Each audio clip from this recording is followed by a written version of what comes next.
Você está bem? Já falou para a pessoa do lado, você está bem? Está tudo bem com você? Está tudo em ordem? Se não chegou bem, vai ficar bem, entendeu? Se você não chegou bem, não tem problema nenhum, você vai ficar bem, porque além de tudo, hoje é um dia que nós rememoramos, né, a Santa Ceia, lembramos o sacrifício que Jesus fez. Foi à toa? Não, Ele trouxe transformação, trouxe uma visão diferenciada para nós. Eu sei que muitas vezes a nossa carne, ela luta contra, né? O Espírito não quer deixar a gente viver toda a plenitude que o Senhor tem para nós, mas isso não muda Jesus em nada. Ele continua te amando, Ele continua desejando te ensinar, te orientar, te liberar, te transformar, te restaurar e fazer coisas grandes pela sua vida. Por isso, mesmo a gente tropeçando, quando nós olhamos, Ele está ali nos esperando para nos levantar, nos estabelecer e nos dar a vitória. Você crê nisso? Dá glória a Deus aí, deixa eu ver. Aí, é isso, nós cremos. Então, vamos lembrar um pouquinho. Hoje é Santa Ceia, e eu coloquei como tema aqui o convite especial. Esse convite é muito especial. Quando a gente chama alguém para tomar Santa Ceia, às vezes as pessoas pensam assim: mais um culto, vai ter mais um culto. Já tem o de quarta, já tem o de domingo, já tem, às vezes alguém faz aí célula, ou alguém está numa casa de paz, vai ter mais um culto. Não, irmão, a Santa Ceia, ela tem uma função de não deixar você distante da promessa que Deus te fez. Sabe, alguém já fez aniversário? Para que você faz aniversário? Para que é? Para lembrar, comemorar que um dia você nasceu. E todo ano a gente agradece, as pessoas presenteiam por um nascimento. E quando a gente fala de um nascimento que não tem fim, né? Porque você nasce fisicamente, mas um dia você morre fisicamente. Mas o nascimento que Jesus te dá tem fim? Tem vida eterna. Então, se eu comemoro periodicamente o meu aniversário, alguns comemoram até o mês aniversário, inventam umas coisas assim, né? Todo mês eles fazem uma festinha e tal. Aí imagina nós deixarmos passar um mês que seja, sem lembrar: peraí, eu nasci de novo. Eu tive aí a condição de começar aí uma caminhada, uma jornada diferenciada. A mão de Deus está comigo e o poder dele se estabelece em mim. Eu vou ser muito abençoado a cada dia. Vira para a pessoa do lado e diga: você vai ser muito abençoado. Todos os dias da sua vida você vai gozar da plenitude, da graça, da comunhão, da realização que vem de Deus. Então não encolhe não, irmão, levanta a sua cabeça e vai adiante, sabe? Lembra da promessa, essa promessa. Por isso que nós fazemos aqui um trabalho, né? Santa Ceia, pegamos aí o pão que representa a carne. Mas é a carne ou não é a carne? Meu irmão, para nós é uma representação, mas você sabe que a primeira vez eu duvidava disso. Quando falava assim: esse é o corpo de Cristo, esse é o sangue de Cristo. Aí uma época eu era novo, acho que eu era aspirante a diácono, ainda estava ali naquele período que não era nem consagrado, mas eu fiquei muito doente, e eu não pude ir na Santa Ceia. E aí o que aconteceu? Algumas pessoas, uma missionária e mais algumas pessoas foram até minha casa, né, junto com um pastor, para levar uma Santa Ceia para mim. E quando eles chegaram lá, sabe quando você não estava nem com vontade de levantar? Eu estava malzaço.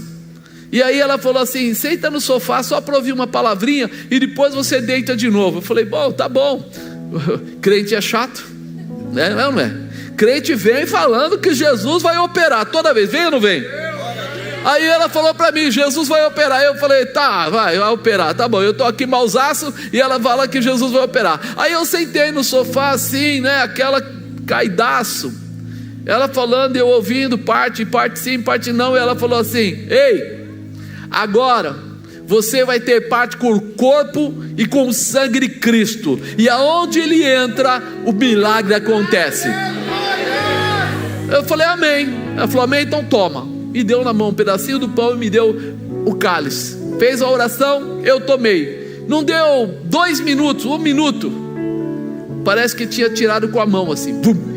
Eu já levantei do sofá, falei: que negócio é esse? Ela falou: esse é o corpo de Jesus, esse é o sangue de Jesus, e quando ele se manifesta, não tem enfermidade que fique.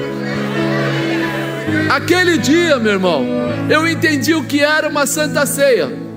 Até então, eu achava que era mais um culto na igreja, que era um momento de comunhão da família espiritual, mas ali eu entendi assim: nós como seres humanos frágeis, né? Totalmente frágeis, nós vamos decaindo, nós vamos dizer assim, sendo abalados, nós vamos sendo desanimados, nós vamos sendo atingidos pelas manifestações que o inferno levanta. E aí de repente chega aquele momento que o Senhor fala assim: faz o seguinte, relembra o que eu fiz na cruz e entrega para eles pela fé o meu corpo e meu sangue.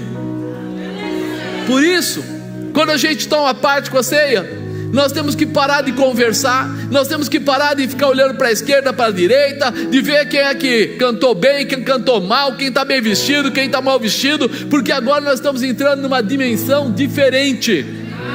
Nós estamos entrando na dimensão do céu. Gozado, eu tomei a Santa Ceia a vida inteira e nada aconteceu. Exatamente por isso, porque você vinha para tomar a Santa Ceia, mas não tinha comunhão com a Santa Ceia. Desculpa a honestidade.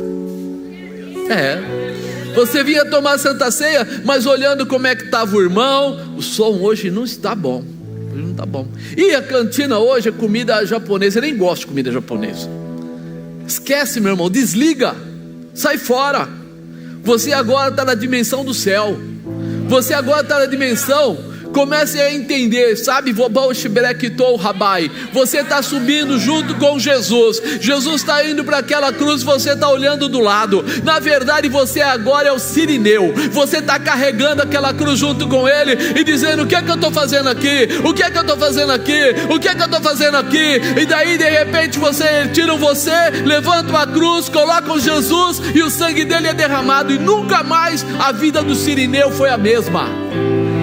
Procura, entra lá na concordância e procura saber o que aquele homem fez depois que ele ajudou Jesus. Nunca mais ele foi o mesmo, porque quem chega na intimidade com Jesus nunca mais é o mesmo. Não tem como, nunca mais.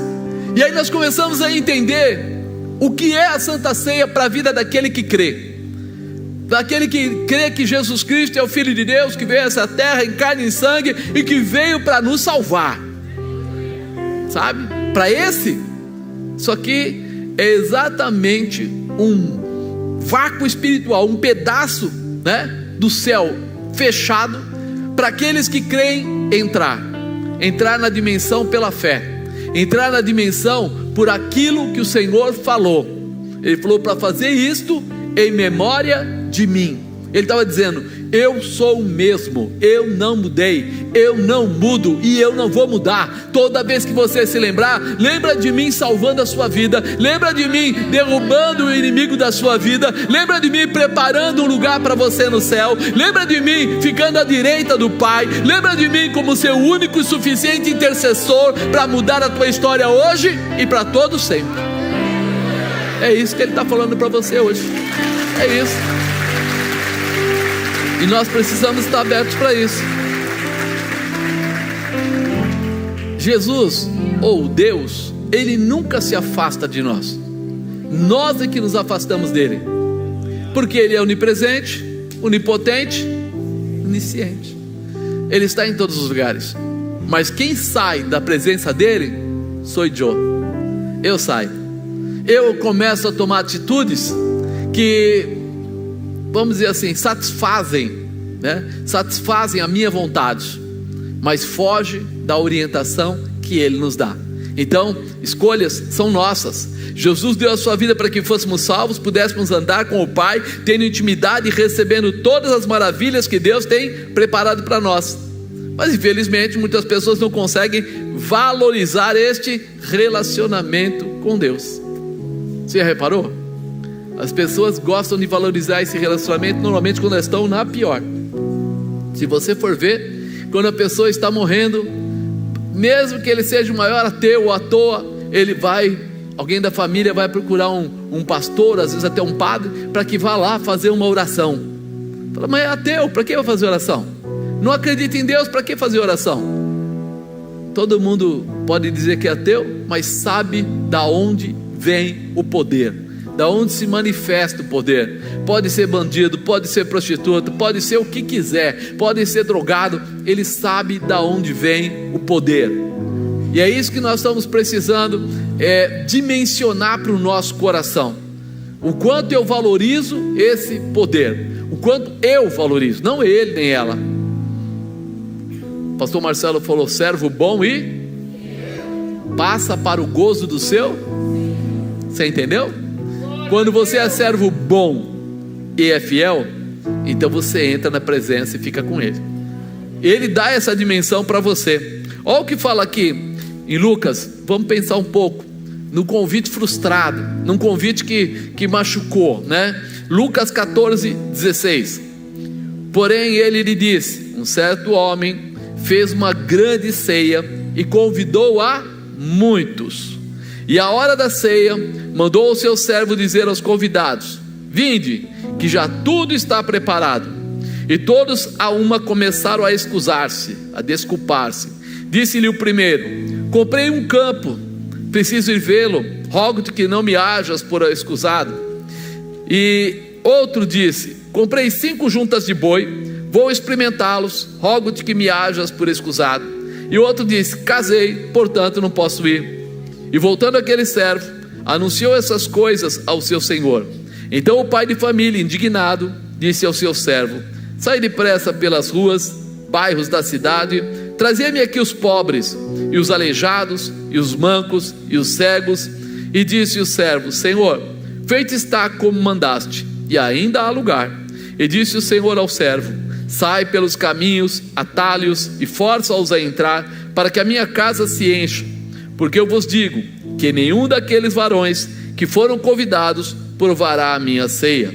Ora, ia com ele uma grande multidão. Voltando-se, disse-lhe: se alguém vier a mim e não aborrecer o seu pai, mãe, mulher, filhos, irmãos, irmãs, e ainda também a sua própria vida, não pode ser meu discípulo. Qualquer que não levar a sua cruz e não vier após mim, não pode ser meu discípulo. Amém? Assusta? Não, é normal. Nós sabemos que nem todo mundo vai entender o que deve ser feito, mas eu imagino a frustração, né, daquela situação de alguém que faz uma festa, uma ceia tão grande e que não tem os convidados. Então eu separei aqui em tópicos, nesse um convite especial. Primeiro, o convite.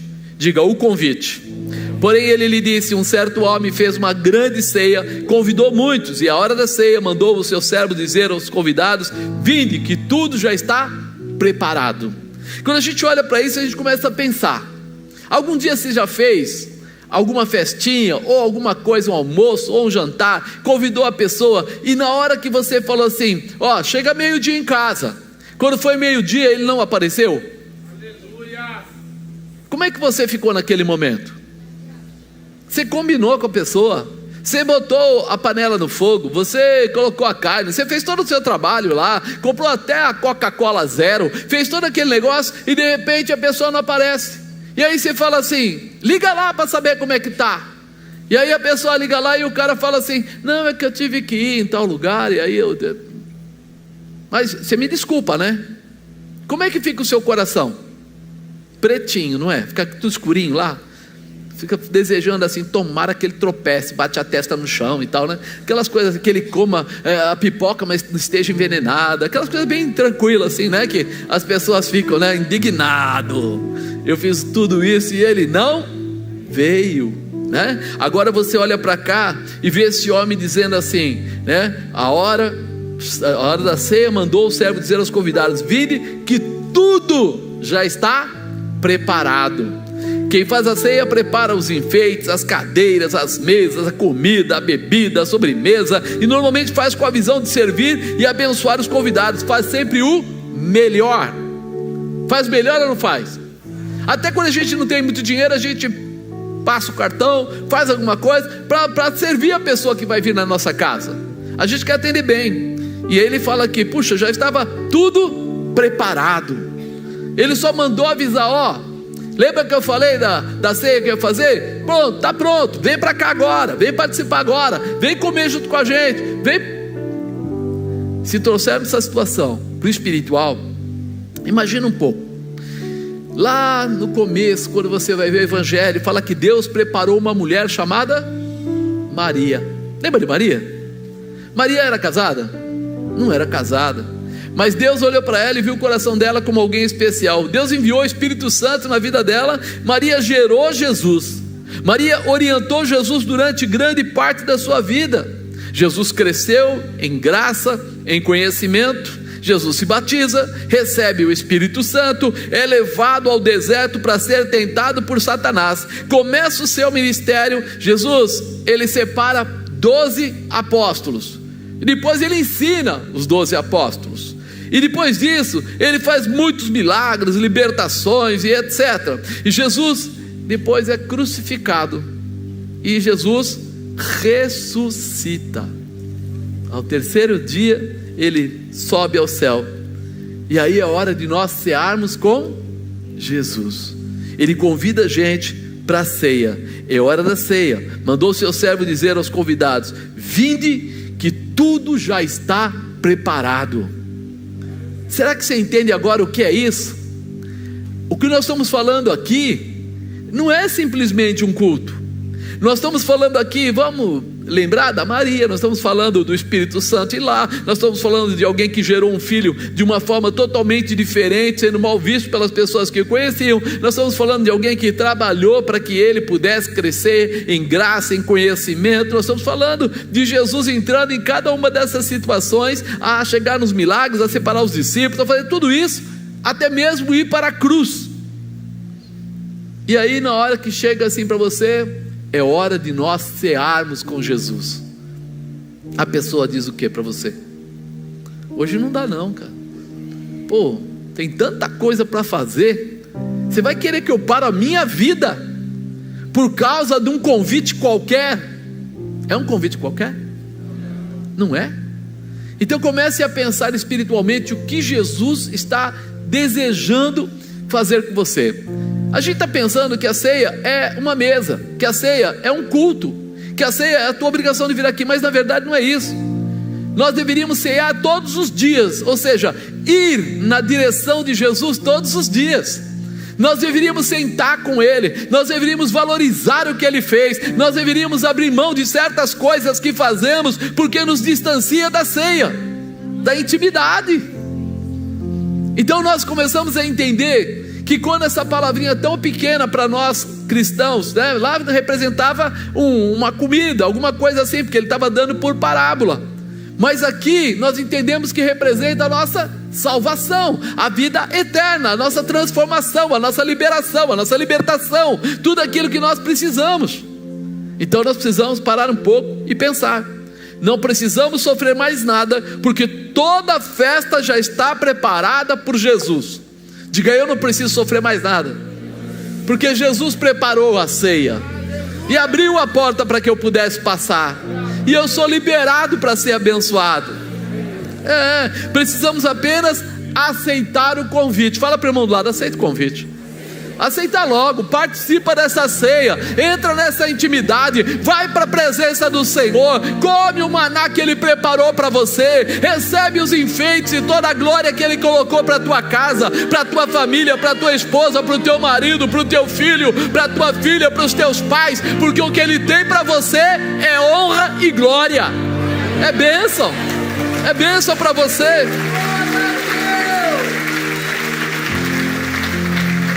Um convite especial, mas tem gente que só tem desculpa, né? Então vou falar. Segundo, as desculpas. E todos a uma começaram a excusar-se. Disse-lhe o primeiro: comprei um campo, preciso ir vê-lo, rogo-te que não me hajas por excusado. Outro disse: comprei 5 juntas de boi, vou experimentá-los, rogo-te que me hajas por excusado. E outro disse: casei, portanto não posso ir.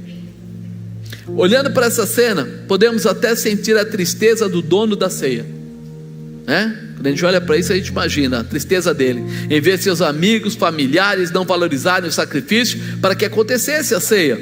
Pense como se fosse você tanto tempo gasto, tantas despesas gastas para realizar esta ceia, e as pessoas preferiram participar de outros eventos, acharam outras coisas melhores.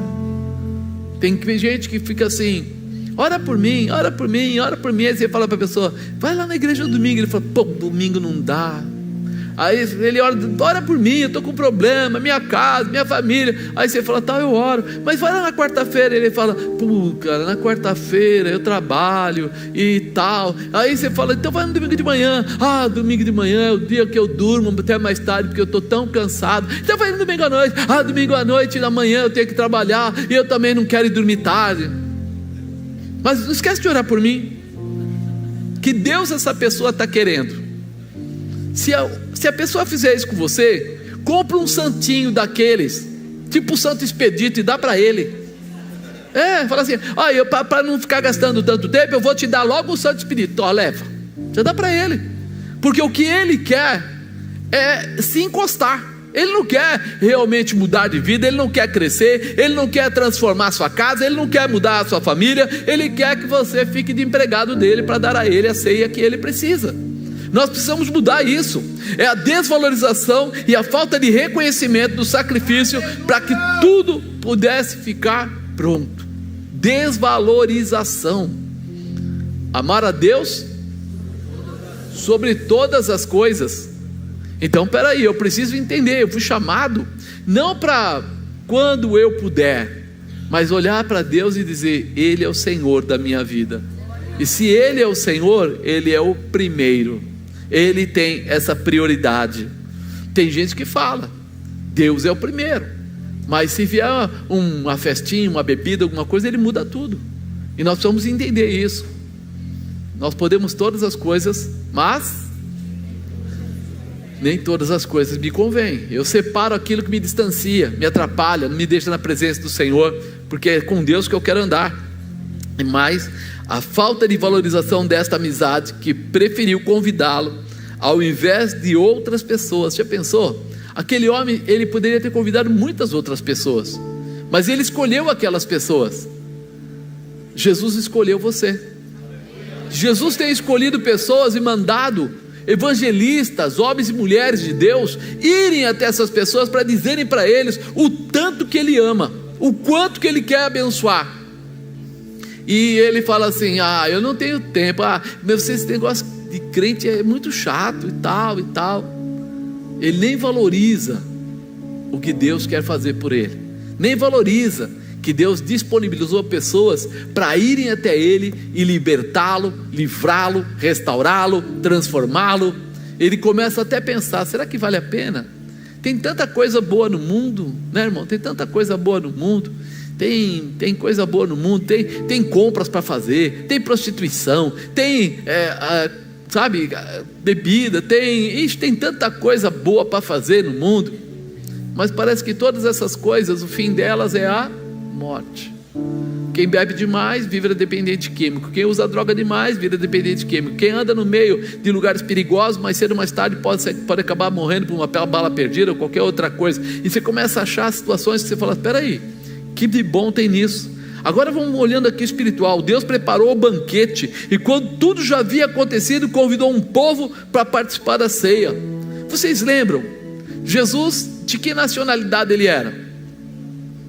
O quê? Judeu. O povo judeu era chamado povo de Deus. Mas quando Jesus veio para falar com eles, eles fizeram o quê? Não, isso é uma seita, não tem nada a ver, nada a ver. E as respostas foram as mais variadas, né? E eles preferiram ficar com a vida deles lá, do que seguir a Jesus, do que parar para avaliar.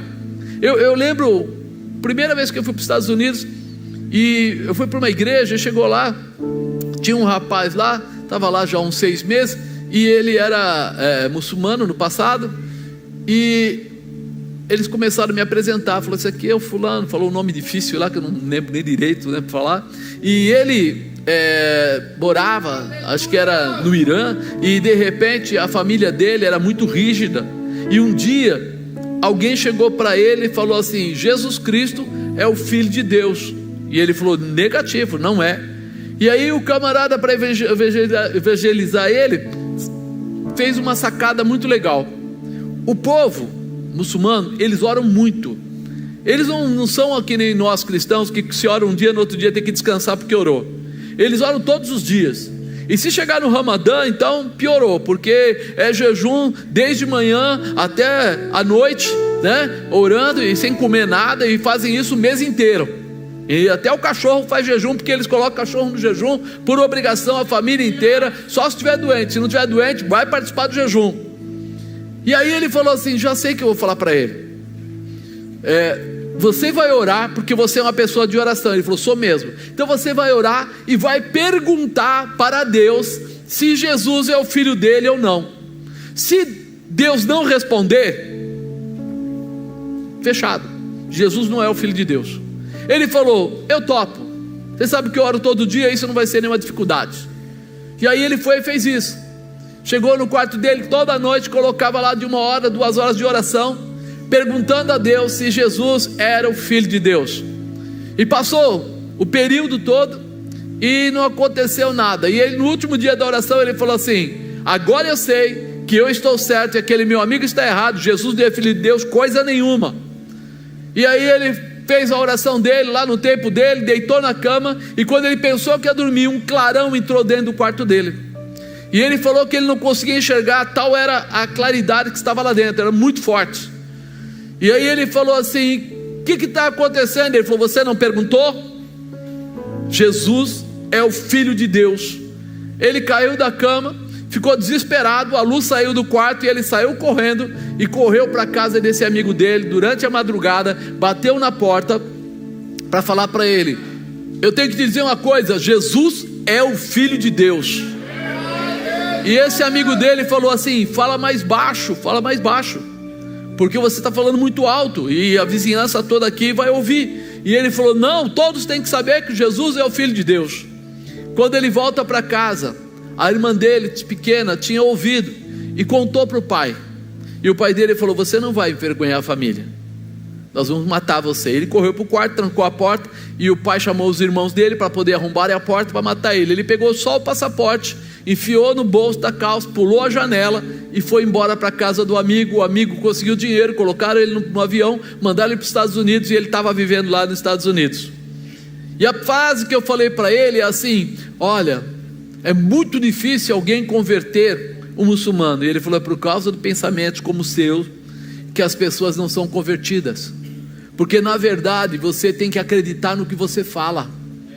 Quando você chegar em alguém que é de qualquer outra religião, mande ele perguntar para Deus.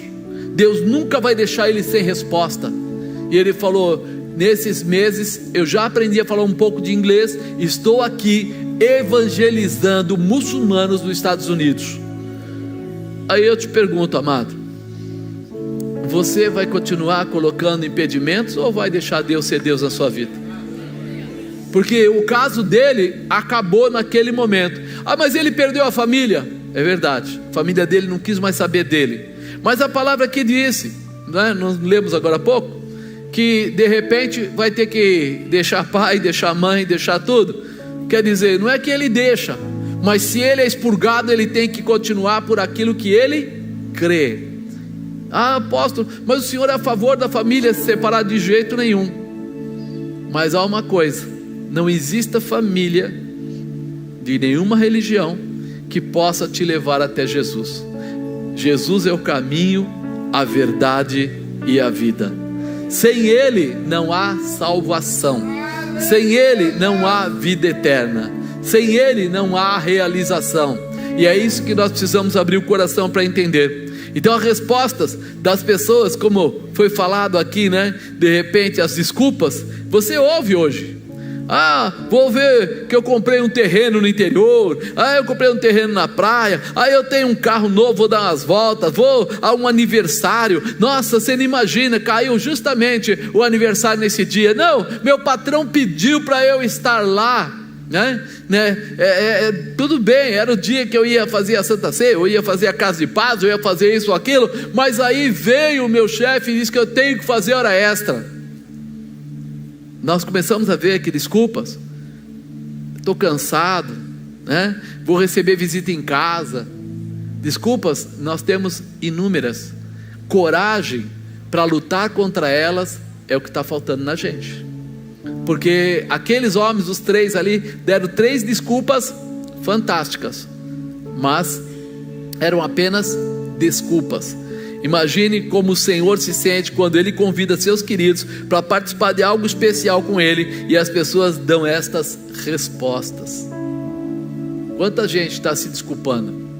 Eu queria, mas é difícil. Eu queria, mas não sei o quê. E é interessante, irmãos, Deus dá liberdade para você escolher. Só que as pessoas escolhem as desculpas, mas depois querem as bênçãos que vêm de Deus. As pessoas escolhem ficar, debaixo da sombra, mas querem a luz, porque diz que a luz é o melhor para a nossa vida. Então, já pensa nisso, grava isso, porque desculpas não trazem intimidade entre você e Deus.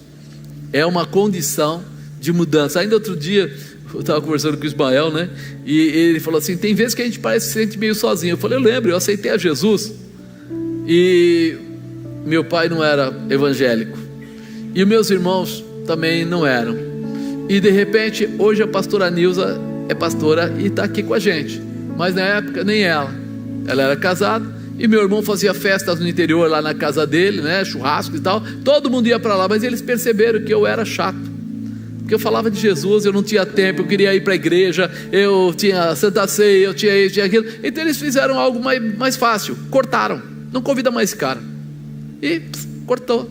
Então eu só ficava sabendo que houve algum evento quando eu conversava com a pastora Nilza. Ela falava assim: por que você não foi lá? Eu estava lá, tal, foi 2 dias de festa, churrasco. Eu falei: eu estou sabendo agora disso. E aí na hora parece uma perda, não parece? Poxa, o que aconteceu? Que distanciamento, que não sei o que. O tempo vai passando e você vai ganhando um irmão aqui, um irmão ali, um irmão lá. Olha quanto irmão, dá uma olhada, quantos irmãos eu tenho. Que família enorme, eu faço parte aqui, em várias igrejas que eu vou pregar, e o pessoal vai lá e trata com todo carinho, e com todo desdém, e com todo respeito. Por quê? Porque quem é seu pai, sua mãe e seus irmãos? O que a Bíblia diz? É todo aquele que faz a vontade do meu Pai. Então muda a configuração e estabelece um novo caminho. O convite especial 3, a chance nossa, a chance dos gentios. Diga: tem chance para mim, tem chance para um monte de gente lá fora. É verdade, olha o que ele fala aqui: e voltando aquele servo, anunciou essas coisas ao seu senhor. Então o pai de família, indignado, disse ao seu servo: sai depressa pelas ruas, bairros da cidade, traze aqui os pobres, os aleijados, os mancos, os cegos. Mandou a gente, vai buscar ele, porque na verdade nós somos o que? Alguém aqui é judeu? Pois é, eu também não sou. Alguém aqui tinha toda a cultura de servir a Deus, amar a Deus sobre todas as coisas? Também não, eu também não tinha. Mas de repente, quando os judeus não quiseram, abriu-se uma porta enorme. Deixa vir todos eles, deixa vir o Marcos, deixa vir o Juliano, deixa vir o Fabinho, deixa vir o Rubens, deixa vir o pastor Henrique, deixa vir esse povo aí. Aí nós fomos abençoados, porque quando ele abriu essa porta, ele falou: deixa vir, e eu estou nessa ceia, eu estou debaixo dessa palavra, eu quero andar nesse caminho. Se eles não querem, o problema é deles. Se tem gente lá fora que não quer, problema deles. Eu quero entrar nessa festa e quero estar nessa ceia junto com o Senhor. Tem mais alguém que quer aí? Quer? É para você. Tem para você também um lugar. Os judeus, conforme a Bíblia, são considerados povo escolhido, mas não reconheceram o sacrifício de Jesus. Então o dono da ceia manda chamar aqueles que não eram judeus, e isso abriu uma condição para nós, que éramos chamados de gentios. Nós fomos abençoados por essa situação. A porta da ceia se abriu para nós. Aleluia. Você pode dar um glória a Deus aí? Fala: obrigado, Senhor. Obrigado, o Senhor abriu a porta. O Senhor está sempre pronto a dar chance a todas as pessoas. Isso eu falo assim, acho que o que tem mais maravilhoso em Deus é que, apesar da gente não prestar muito, Ele continua nos amando. É ou não é? A gente tropeça e Ele estica a mão. A gente fala bobagem e Ele estica a mão. A gente, não, eu não vou na igreja não. Sabe o que é? É muito chato ficar ouvindo aquele baixinho e não sei o que. Aí Ele estica a mão. Eu não vou ficar lendo Bíblia todo dia não, porque, poxa vida, eu não quero ficar bitolado. E Ele estica a mão. É um negócio doido. Como diz aí o jovem, é um bagulho doido. Fala a verdade. Você gosta de alguém que não gosta de você? Você viu que o pessoal fica até mudo. Opa, peraí, como é que é? Pois Ele gosta de você mesmo antes de você gostar dele. Nós amamos a Jesus porque Ele nos amou primeiro. É um amor assim, né? Aqueles amores que as pessoas desejam, sabe? Eu vou cultivar esse relacionamento. Mas Ele não gosta de você. Mas eu vou dar presente, eu vou mandar, né, docinho, eu vou ligar de vez em quando para falar: e aí, tá tudo bem? Precisa de alguma coisa e tal? Esse é Jesus na tua vida. Você não presta, mas Ele te ama. É forte, né? Como é que pode, cara? Que amor é esse? Que amor é esse? Que com tudo que nós não merecemos, Ele continua abrindo a porta da misericórdia e nos dando através da graça a salvação e a libertação. Fantástico, fantástico, né? Disse o servo: Senhor, feito está, comandaste, ainda há lugar. Disse o Senhor ao servo: sai pelos caminhos, atalhos, força-os a entrar, para que a minha casa se encha. Força-os a entrar. Tem um monte de crente doido, não tem? Pessoal, crente é chato. Ele fala de Jesus, ele fica falando o que Jesus fez, ele fica falando do milagre, ele fica falando do que Deus fica fazendo. Meu Deus, como são chatos. Força-os a entrar, para que a minha casa se encha. Esse crente chato que você está falando, ele está só cumprindo a palavra de Deus. Está forçando você, está forçando as pessoas lá fora, está forçando aquelas pessoas atrapalhadas, problemáticas, cheias de coisa, a entrar na presença de Deus, para serem lavadas e remidas no sangue da purificação, no sangue da restauração, no sangue da libertação, no sangue da transformação, no sangue da cura, no sangue de Jesus. É fantástico você poder entender o que Deus quer fazer. Lucas 19:10 fala assim: porque Ele veio salvar os que estavam perdidos, na verdade, porque o Filho do Homem veio buscar e salvar o que se havia perdido. Ele sabe. O pior de tudo é que Ele sabe. Ele conhece o teu coração. Onipresente, onipotente, onisciente. Você está lá falando mal de alguém e Ele está ouvindo. Ele podia falar: joga esse cara para fora. Ele fala assim: vai lá e salva ele. Mostra para ele o caminho. Ele está com esses problemas na cabeça porque ele andou com gente atrapalhada, mas ele pode ser restaurado. Eu não criei isso. Deus criou o homem à sua imagem. Você não criou isso. Isso foi adquirido. A gente vai adquirindo hábitos e comportamentos, porque a gente vai ficando perto de pessoas que são atrapalhadas. E aí, quando você fica muito perto de pessoas atrapalhadas, o que acontece? Dizem aí os coachings que nós somos, né, a média das 5 pessoas que mais andamos junto. Com quem você tem andado junto? Você pega as 5 pessoas que mais você conversa, mais você fica perto, mais você admira, né? E daí você faz a média, põe no liquidificador, faz a média, você vai ser isso.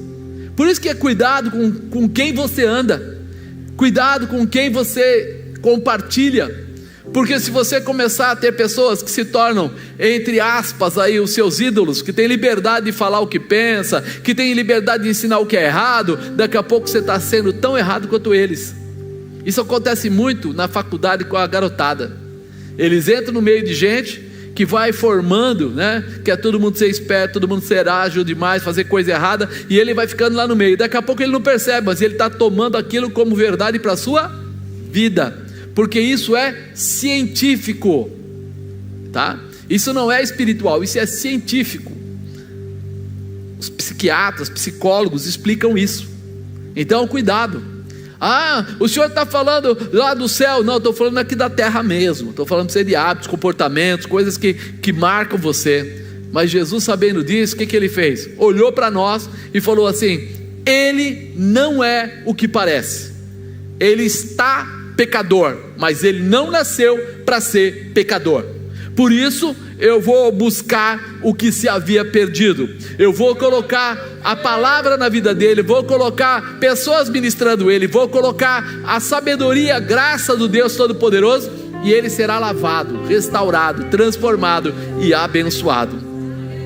Hoje nós percebemos que muitos que se tornaram amigos do grande Senhor já estão preferindo ir a outras coisas, abandonando também a ceia, a intimidade com o Pai.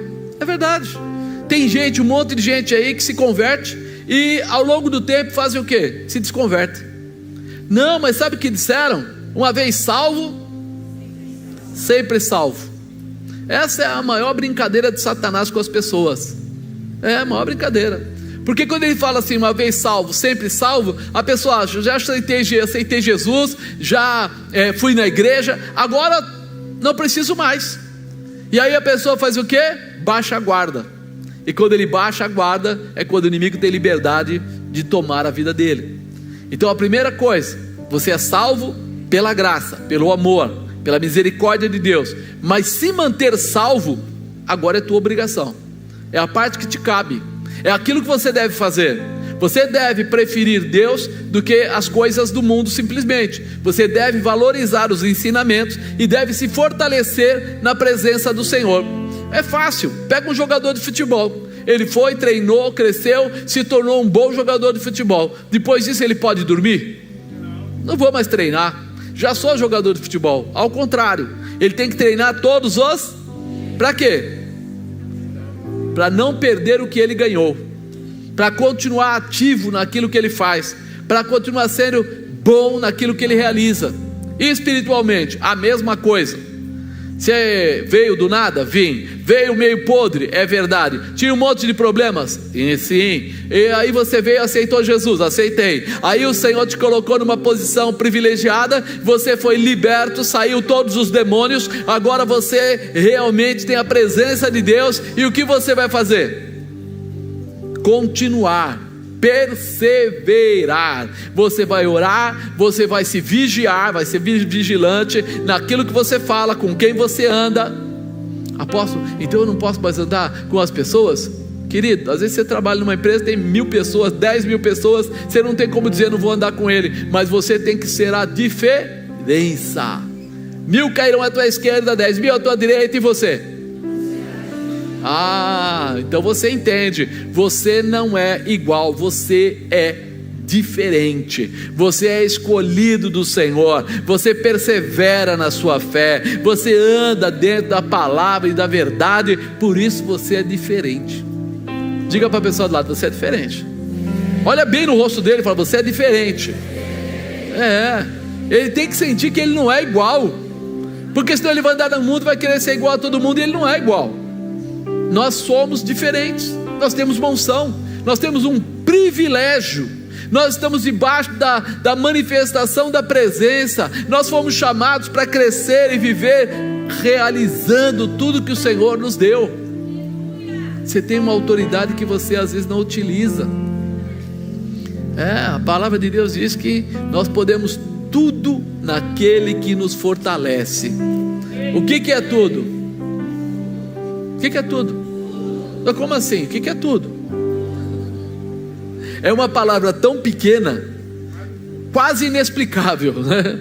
É tudo. Então eu posso todas as coisas, eu posso tudo, mas naquele que me... em Jesus. Eu só posso isso quando eu estou com Ele. Sem Ele eu não posso nada. Eu volto para o mundo, eu perco a minha identidade e vivo aquilo que o mundo vive, né? As coisas, pastor Sandro um dia contando o testemunho dele no passado, falando dele quando ele desmontava carro, quando ele fazia coisas bem erradas, droga, etc. E aí nós perguntamos: e os seus amigos como estão? E ele falou: acho que só sobrou um. Os outros eram muitos, mas morreram todos. Por quê? Andavam em lugares perigosos. Andava em lugares que quem é o mais forte? Ele. Quem atira melhor? Ele. Quem faz? Ele. Quem morreu? Ele. Nós precisamos entender isso. O mundo é mundo e Deus é Deus. Você tem que escolher, você quer andar pelo mundo ou quer andar no caminho do Senhor? Pergunta para o pessoal aí do seu lado: que caminho você quer trilhar? Tem o do mundo e tem o do Senhor. São caminhos diferentes. Escolhe aí. Eu não vou falar nada, você que escolhe. Um convite especial. 4. Infidelidade é deslealdade. Diga: infidelidade é deslealdade. Olha o que ele fala aqui, 24: porque eu vos digo que nenhum daqueles varões que foram convidados provará a minha ceia.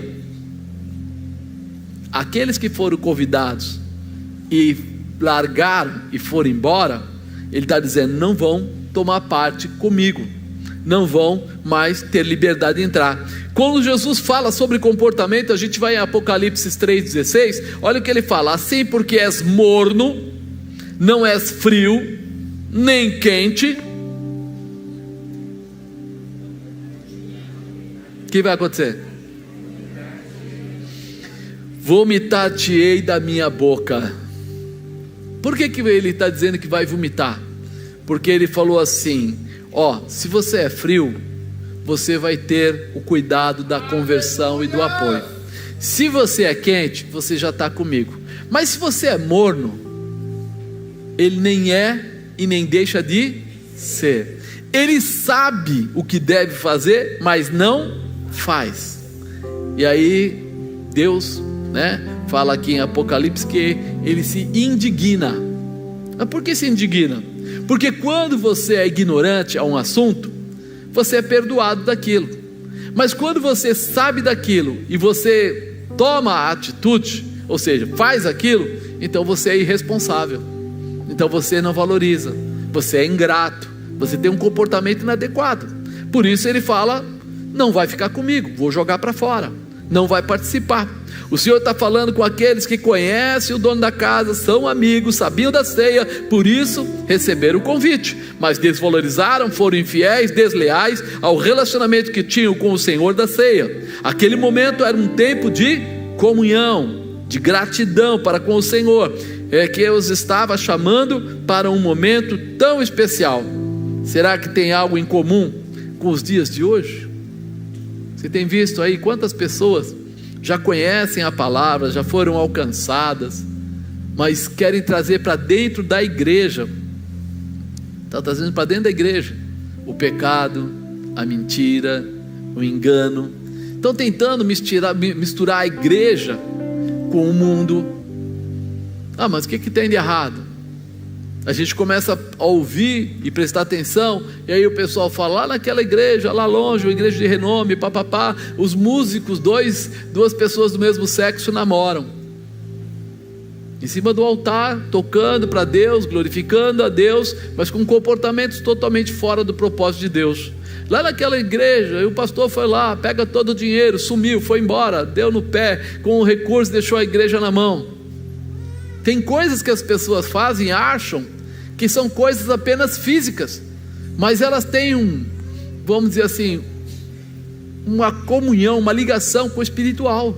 Essas pessoas que tomam esse tipo de atitude são aquelas que Deus fala: vomitá-lo-ei, que não tem nada, não é possível. Você conhece a palavra, você sabe o que é certo, você sabe o que é errado, você está indo de propósito, isso está errado, não é assim.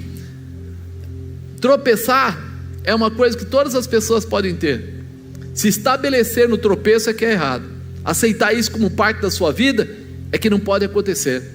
A Bíblia diz: cair é do homem, mas o homem tem que estar com Deus para poder ser levantado. Não dá para ele puxar a vida dele e sair e achar que tudo vai ficar bem. Não vai. Com o tempo você olha e você vê as consequências dos pecados que são gerados. Então pensa nisso. Consequências não são apagadas. Deus perdoa o pecado? Perdoa, mas as consequências do pecado é um problema da pessoa, é seu. Como assim? Vocês não lembram de Davi? Davi ficou com a mulher de Urias, lembra disso? E aí acabou matando Urias para não ter mais problema. A criança que a mulher estava gerando, Betseba estava gerando, morreu.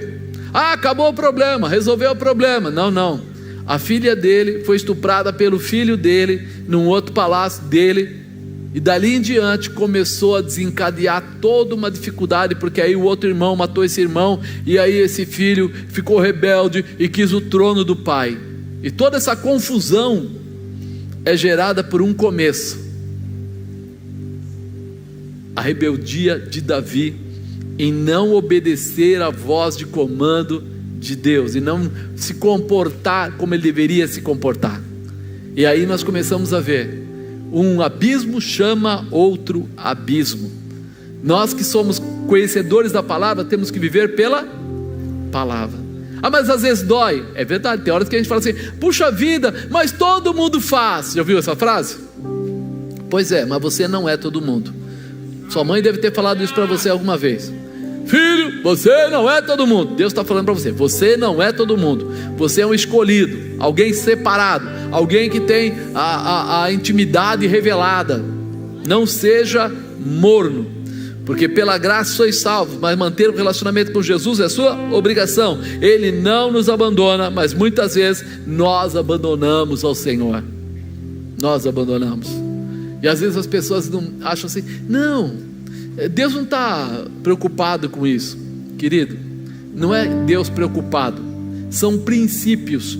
E toda vez que você quebrar princípios, você vai receber alguma situação contra a sua vida, porque é princípio, não é Deus. É que nem lei. A lei, ela deveria estar sendo seguida por todos, e toda vez que você quebrar uma lei, você deveria ser julgado por ela. Essa é a realidade. Então, muito cuidado. Quinto e último, um convite especial: estar focado na ceia, estar focado em Deus. Estar focado quer dizer colocar os seus olhos, colocar o seu entendimento naquilo que é base para a tua vida. Versículo 25: ora, ia com ele uma grande multidão, voltando-se disse, ele estava falando com Jesus agora, disse-lhe: se alguém vier a mim e não aborrecer o seu pai e mãe e mulher e filhos e irmãos e irmãs, ainda também a sua própria vida, não pode ser meu discípulo. Não dá para você estar com Jesus e querer colocar os olhos lá fora. Se você fizer isso, uma hora você vai bater seu carro, vai dar problema. Então coloca os olhos no Senhor. Qualquer que não levar a sua cruz e não vier após mim, não pode ser meu discípulo. Todo mundo tem problemas? Com certeza. Ele fala: pega a sua cruz e siga-me. Ele está dizendo para você pegar a cruz dele. Ele está dizendo para você pegar a cruz dele. A dele, ele já levou e já foi pregado, já acabou. Mas ele está falando assim: pega a sua vida. Vamos trocar a palavra? Pega a sua vida e me segue. Pega a sua vida com os seus problemas, pega a sua vida com as suas dificuldades, pega a sua vida com as suas alegrias, pega a sua vida com tudo que você tem e vem, porque eu vou te ajudar. Você não vai estar sozinho, você não vai passar a sua dificuldade sozinho, você não vai chegar lá e dizer assim: e agora, o que é que eu faço? Eu vim para cá, mas agora não tem como. Tem. Eu lembro quando entrei na última empresa que eu trabalhei, e me deram os clientes para atender, e um deles era aqueles clientes que você tem que dar participação, propina e coisas do tipo. E eu falei: pô, Deus, não é possível, o Senhor precisa me ajudar.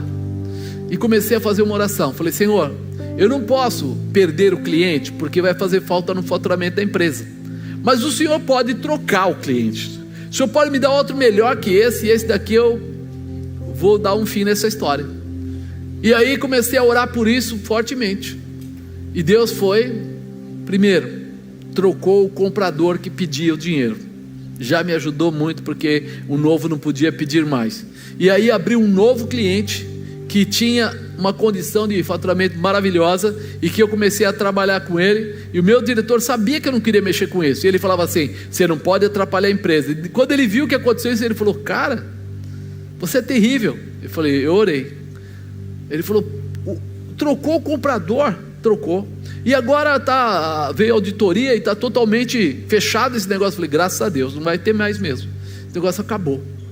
E ele falava assim: como você consegue com essa tranquilidade? Você não tem medo de perder o cliente, perder o faturamento, que era a gente ter cota? Eu falei para ele assim: ó, se eu tiver medo das dificuldades, é porque eu não acredito no Deus que eu sirvo. Ele falou: você tem problema de cabeça. Eu falei: tudo bem, acho que você quiser, mas aconteceu exatamente como eu pedi a Deus. A troca foi fantástica. E aí você começa a entender uma coisa: Deus não está dizendo assim, ó, pega a tua cruz e me segue que eu vou te pregar nela, viu? Eu vou te colocar lá no prego, vou te judiar, vou te colocar no calvário, ao contrário. Pega a tua cruz, vem comigo que eu te ajudo, eu te liberto, eu te libero, eu te abençoo, eu te restauro, eu te prospero, eu te dou a condição de você vencer, por pior que pareça a situação. E isso precisa entrar no nosso coração. E nós precisamos ter foco em quem? No Senhor da ceia, no Deus Todo-Poderoso. Ele tem que ser especial para a minha vida. Apóstolo, mas eu gosto de passear, passeie. Eu gosto de comer no restaurante, coma. Eu gosto de conversar com as pessoas, converse. Mas nunca esqueça quem você é. Não perca a sua identidade. Quando chegar no lugar, seja a pessoa que faz a diferença. Seja a pessoa que tem uma palavra forte para ajudar quem está precisando. Seja a pessoa que não aceita fazer mal para as outras. Seja a pessoa que sempre fala de uma forma que melhora o relacionamento das pessoas e não piora. Você tem que ser a diferença. É isso que ele está dizendo aqui. Seja focado na ceia. Entenda, você tem uma família lá no céu. Entenda, você tem uma proposta de realização para a tua vida. Você não é qualquer um. Fala para a pessoa do lado: você não é qualquer um. Assim, qualquer de vós que não renuncia a tudo quanto tem, não pode ser meu discípulo. Ele aqui não está dizendo simplesmente que você deve largar sua casa, largar sua família, largar seu salário, largar, não é isso. Mas ele fala assim: tem gente que começa a idolatrar tudo que tem, começa a achar que ele é o máximo, que ele é muito bom, que ele sabe tudo, que ele não pode perder. Não, se eu não andar com meu amigo que joga tênis, se eu não andar com meu amigo que joga golfe, se eu não andar, filho, se você não andar com ele, ande com Jesus, que vai ser muito melhor para a sua vida. Você vai ver o que Jesus faz na vida de alguém que busca por ele. E eu não estou falando contra praticar esporte, eu estou falando contra a idolatria desnecessária, porque as pessoas começam a se apegar a situações, e Deus está aqui tentando dizer isso para você: renuncia, abre mão de coisas que não te acrescentam, abre mão de situações que não te melhoram, e começa a permitir que Ele faça uma grande mudança na sua vida. Você é uma ferramenta poderosa de Deus. Precisamos amar a Deus sobre todas as... Ele está dizendo que não será possível você servir a dois senhores, não dá. Por isso nós deveremos fazer uma escolha, se queremos mesmo fazer parte daqueles que andam com Jesus, se desejamos um dia ir morar no céu, porque a carne milita contra o espírito.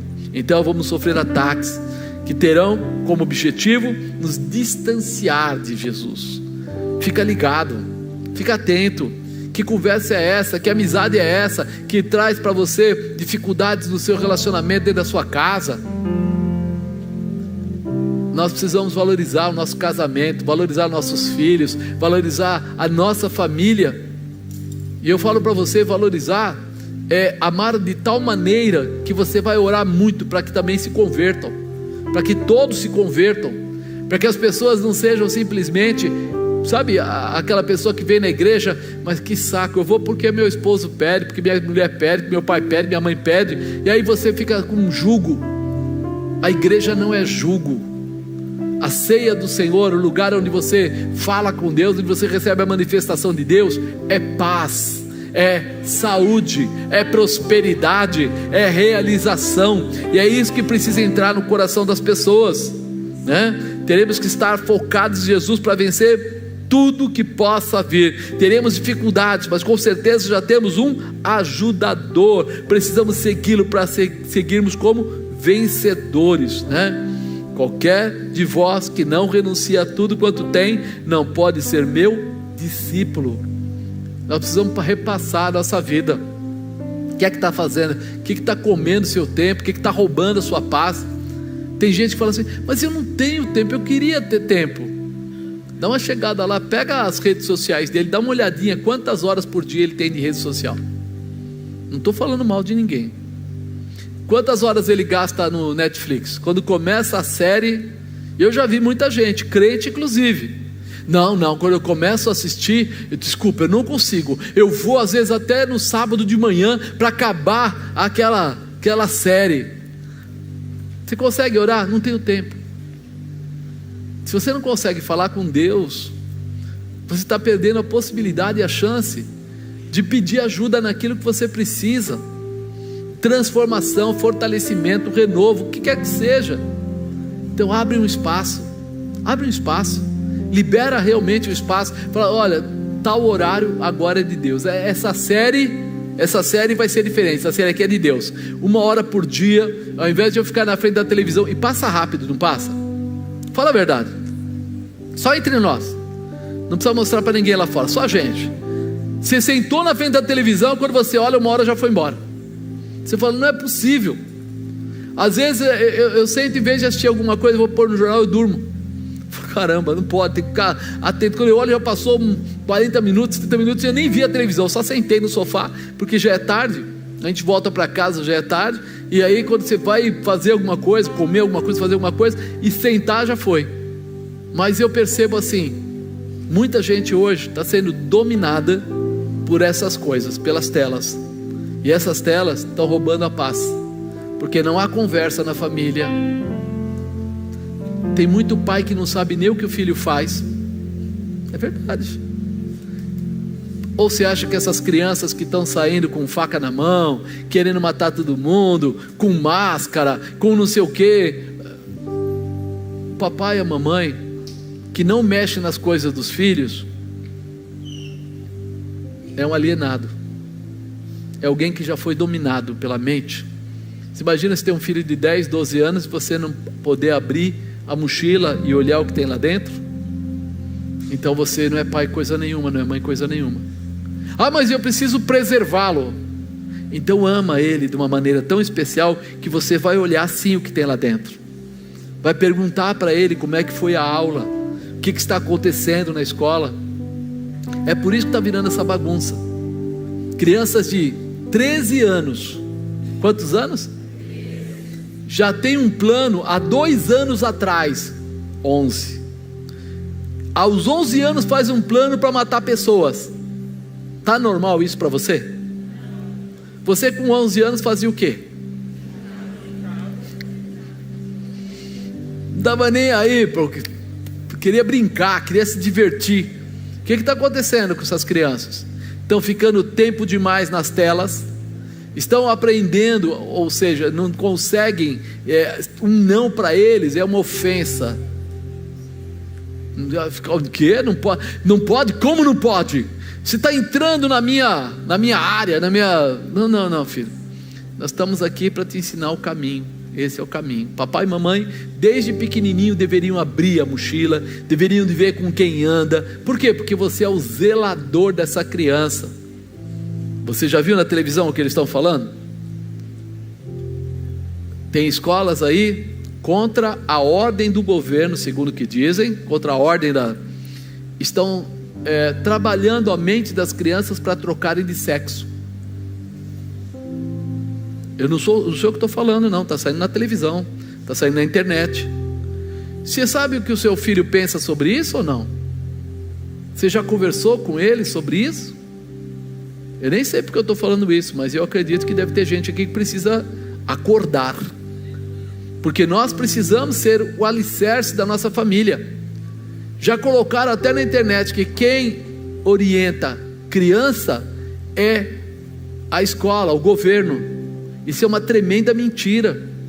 Quem orienta a criança são os pais. É uma responsabilidade dos pais.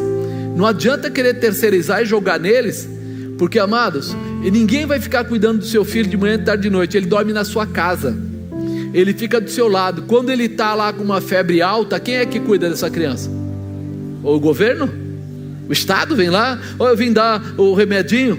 Ou é o pai e a mãe que está lá? Então, seja um pai e uma mãe. Não para. Pega, mas ainda tem 2 anos, cuide. 3, cuida também. 4 também. 5, 10, 11, 13, cuida. Eu falo assim, que tem pessoas que falam assim: nossa, que bênção, seus 3 filhos se tornaram pastores, tal. Eu falei: mas eles não nasceram pastor não, irmão. Eles levaram muito beliscão, eles, palmada, eles ouviram muita coisa, eles tiveram que ficar de castigo algumas vezes. A mãe dele pegava os materiais dele e lia o caderno, abria tudo, olhava tudo. Até grande, a bispa faz aquela de: na boa, senta aqui, como é que está lá? Ela gostava muito que os meninos trouxessem os amigos em casa, e eles falavam: mamãe gosta que os amigos venham em casa, que bom, vai dar cachorro quente para eles, que bom. Ela estava só aqui, vem cá, brinca aí, vai brincando aí. Ela está olhando. Glória a Deus. Caráter, tipo de família, quem você é, com quem você anda. Esse bom, aquele não é tão bom, vamos dar uma olhada no que está acontecendo. E isso precisa entrar em nós, irmãos. Se nós queremos realmente entrar lá e cear com o Senhor, nós não podemos ir sozinho, tem que ir com a família inteira. É isso. Quando a bispa começou a querer ir para a igreja, ela grudou em mim, e no final os 2 fomos para a igreja no mesmo tempo. As crianças pequenas iam para a igreja? Iam. Não é que nem hoje tem escolinha, tudo arrumadinho aí, que legal tal. Não. Eles tinham que ficar sentados junto com os pais. E aí, você imagina criança que é um pouco mais agitada, ficar sentada junto com o pai durante as 2 horas ali de culto, sem falar alto, sem isso, sem aquilo. Então a gente ficava no colo, dando papelzinho aqui, escreve aqui na mão, olhando o que estava fazendo. De repente sumia. Tinha um mais agitado, sumia. Ele passava por baixo das cadeiras e ia lá na frente. E eu saía de fininho, ia até lá na frente para buscar ele de volta. Fui pedir desculpa para o pastor falou assim: não pare, ainda que seja difícil, continua trazendo as suas crianças para cá, porque é isso que faz eles conhecerem Jesus. Final. Eu tinha maior vergonha, irmão. Eu já era gerente em empresa, chegava lá todo arrumadinho, de gravata, não sei o que. Daqui a pouco estava lá agachado, indo devagarzinho para ir lá na frente pegar. E aí? Isso quando não, né? Um rapaz aí que é pastor hoje recolheu todos os sapatos da mulherada, que a mulherada tinha mania de tirar sapato no culto, e ele recolheu os sapatos e levou tudo lá para frente. E quando a gente olhou, a bispa, meu Deus, e agora? Não dava para trazer de volta, porque eu não sabia nem de quem era. Tá? Então você fala assim: seu filho dá trabalho, você quer que ele se torne um homem de Deus? Luta por ele, leva ele com você. Quando ficava doente, vai junto, leva no médico, acompanha, vê o que o médico fala. Eu levei ele num médico um dia, os 2 lá, e chegou lá e o médico falou o quê? Eles tinham acho que 13 anos. O médico falou assim: e aí, já começou a vida sexual? Já está saindo com as meninas? Como é que é? Doutor, ele é criança. Não, mas doutor, ele é uma criança. Já, esse médico nunca mais eles foram. Não presta para ser médico do meu filho. Se pensa assim, vai cuidar da sua vida. Agora, e se eu não estivesse junto? E se ele tivesse entrado sozinho, porque já tinha um pouquinho de idade, e vai sozinho? Então, nós somos tutores. E eu espero um dia chegar na ceia do Senhor e dizer: Senhor, eu estou aqui, minha esposa está aqui, esses daí são meus filhos, minhas noras, aquele lá é minha netinha, esse outro meu netinho, está todo mundo aqui, Senhor, não ficou ninguém para trás. A gente lutou, ficou de cabelos brancos, mas todo mundo que o Senhor deu para mim cuidar, está junto, está tudo aqui, tudo junto. Tem que ter isso.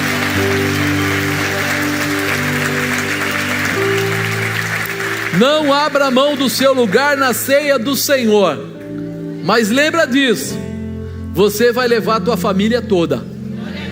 Coloca isso como propósito. Coloca isso como propósito. Mas você não conhece meu filho, você não conhece o meu Deus. O meu Deus é poderoso, transforma, cura, liberta, restaura, muda a cabeça. O meu Deus pode todas as coisas.